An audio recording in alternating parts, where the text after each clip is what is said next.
Hey y'all, welcome to my channel if you're new and welcome back if you're returning. So this is video number 2 of my stretch process. Now what I do is definitely a process because I don't use heat, but I want my hair as close to a silk press as you could possibly get. And as you can see looking at my roots have a lot of texture. So the step 1, make sure you guys click the link, you check out that video first so you can see how we got here. My hair was threaded, so now I'm taking that down. I do not take all of my hair down at one time because if you have 4B, 4C hair, then you kind of know that once you start taking all your hair out, give it about 30-45 minutes, it's going to start to swell up and revert. So what you thought was detangled hair will now be tangled and you'll have to go through this process.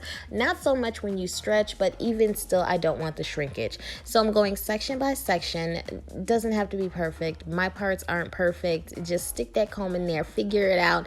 Someone commented on one of my other videos and asked, how do I part my hair? So this is a perfect video for you to see that. I also have another one coming out.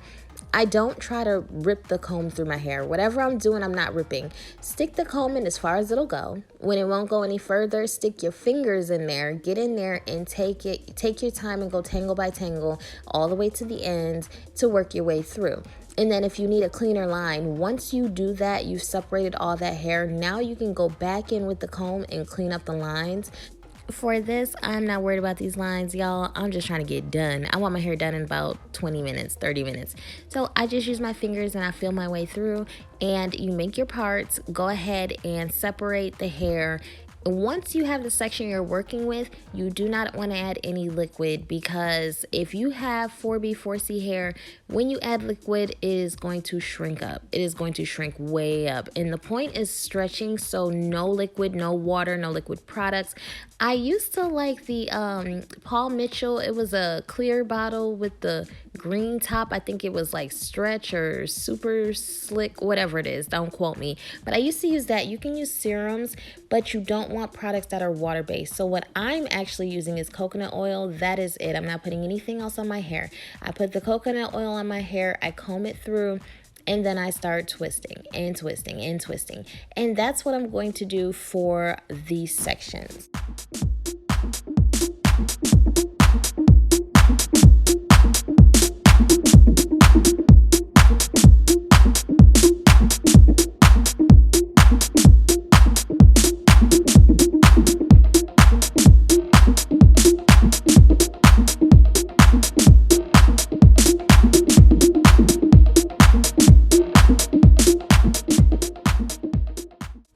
So I did a little bit of real-time footage for y'all so you can see, because there were a couple of people in my other videos that are like, you make it look so effortlessly, it's so simple, I can't get it. Look, I struggle too. Now I want to say, if you notice that while you're twisting your hair is not as smooth as it needs to be, stop where you are, hold the top of it with one hand, take the comb and comb the hair out. And also during my comb process, I hope you guys saw that if I felt some resistance, I try to get those roots good. I'm going to make sure my roots are good. What's the point of combing your hair if you don't comb your roots? Like, you just don't need to comb none of it. But anyway, so I try to make sure my roots are good all the way down to the end. If I'm combing down, if I can't comb straight through, that means that there's some type of resistance. I need to go in there and detangle. But I'm not going to rip my hair. So go ahead and detangle it, put the coconut oil, twist, twist, twist. You want to twist it tight, not tight to your scalp, but the hair itself needs to be tight, because that's what's going to give it the straight look that we're going for. Now, I'm kind of horrible at Bantu knots, so if y'all have any suggestions, make sure y'all comment down below and let me know what I could do to make the Bantu process a little bit easier.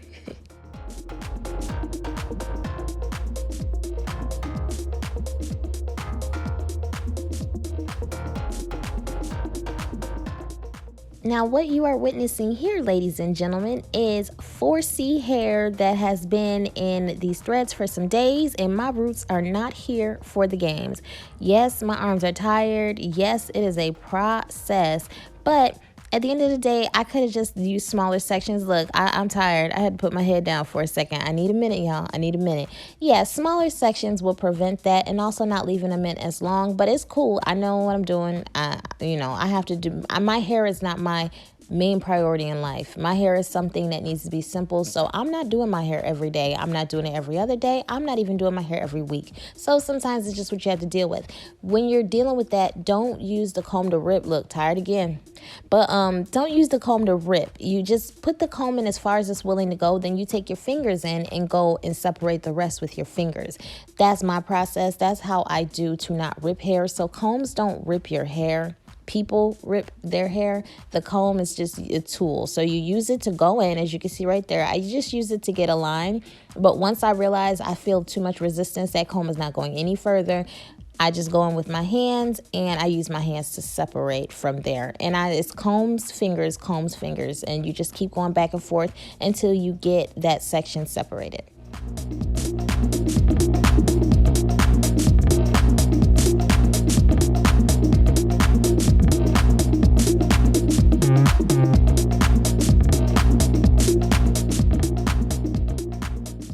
Baby, if y'all could hear all this hemming and hawing I'm doing, I had to edit that out because it is ridiculous. But but this is what it is. So a lot of people in my comments like, your hair is 3A, it's 3B, it's 3C. No, I know what I'm doing. I do my roots. So my hair is stretched. My hair is not no 4A, 3C, whatever other number you want to give it. I have 4B, 4C hair, different sections, different things, 5 different things going on. If you guys want to know what's going on, check out my other videos or comment down below. But when I do my hair, as you can see, my scalp is not buckled, so my Bantu knots are not tight, but my roots are detangled. And even on stretched hair, you see the struggle. My hair is stretched and I'm still having to deal with my textured roots. So the 4C is real around here, but it just is what it is. Now I can straighten that hair and lengthen that hair, but I have to do it by making sure that I apply the right amount of tension. So you don't want your scalp to hurt. I am tender-headed. I don't play scalp games. I don't play tight games. If I paid $800 for a hairstyle and it's tight, it's coming out that night. So I don't like tight. Make sure your Bantu knots are not tight, and you can loosen them up. And once again, make sure no moisture. You don't want to put any water on your hair. I'm only using oil for these knots. My hair is already moisturized, so I don't need to add anything anyway. But yeah, so I just did these knots, and I'm going to keep these in. Make sure you guys stay tuned to the next video so you can see the third step in the stretching process.